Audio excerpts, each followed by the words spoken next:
Whole lot of excitement here in the Inland Northwest as 4 local teams make it to the big dance. Hi everyone, welcome to KREM 2 News at Noon. It is good to see you. I'm Laura Papetti. Well, as you can see all around me, the brackets for the NCAA tournament are now set. This is KREM 2's Tournament Central, where we will be tracking the games over the next few weeks. And as I said, 4 local teams headed to the NCAA. And in just a minute, we'll be hearing from the teams and breaking down how you can make sure to watch each of the games. Okay, so we're going to talk a whole lot of basketball today, a whole lot of sports in general. But first, we've got to get in on some of this beautiful sunshine with Thomas Patrick.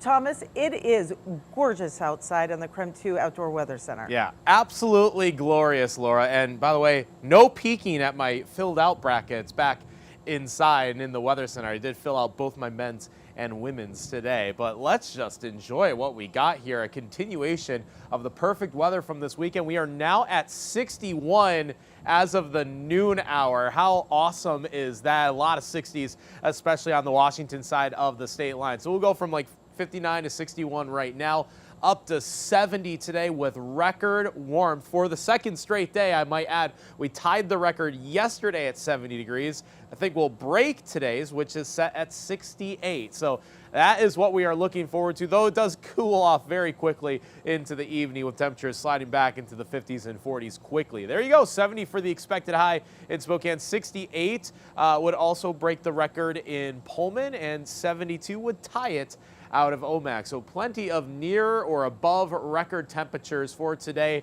with nothing but sunny skies. You got to widen out the scope just to see how massive that area of warm weather is. But as they say, all good things must come to an end. I'm tracking when the warmth moves out and our next batch of precipitation arrives later on in the week. So look for those details in a few moments. All right, we'll hope for the sunshine for now.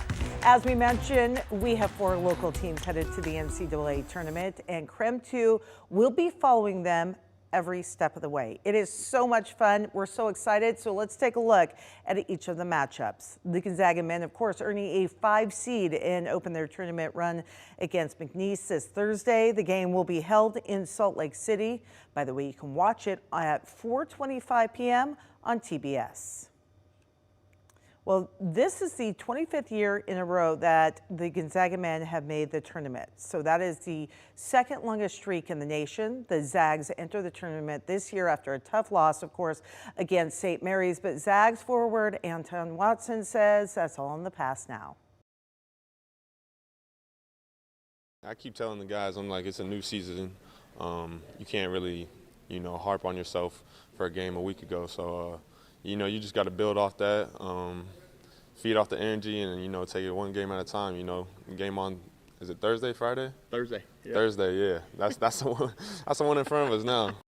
That's right. Each step, right? For the first time since 2008, the Washington State Cougars men's basketball team headed to the big dance as well. The Cougs earning a number 7 seed and tip off against 10 seed Drake on Thursday night. The game will be played in Omaha, and you can see that at 7:05 p.m. on True TV. It just meant a lot, not only just for, the players and the coaches, but, to the community in a whole, It means a lot. As a kid, I used to watch March Madness, and, the whole world is watching. So I'm just blessed and grateful for this opportunity. And, like I said before, hopefully we can get the win and make the Cougs community proud once again. All right, so looking now at our women's teams that are headed to the NCAA tournament. The Gonzaga women getting some extra good news when the seeds were announced yesterday. The Zags earning a number 4 seed, which means they will host the first 2 rounds of the tournament at the Kennel. They open the tournament at home against UC Irvine. Tip-off is scheduled for 4:30 p.m. That's on Saturday, and the game will be airing on ESPN2. Hopefully that will help us out, but just so excited, and we know what we're capable of, and after the last game we're just ready to go again. I mean, that's been one of our goals this season that we kind of made for ourselves, and just seeing us get there and have this opportunity right in front of us, I think is just an amazing, almost like relief that we were able to get there and do that. Right. So we're just super excited. We're super excited for them, and you can see some of that excitement as they get the news. Gonzaga will also host Utah and South Dakota State at the Kennel as part of the first 2 rounds of the games.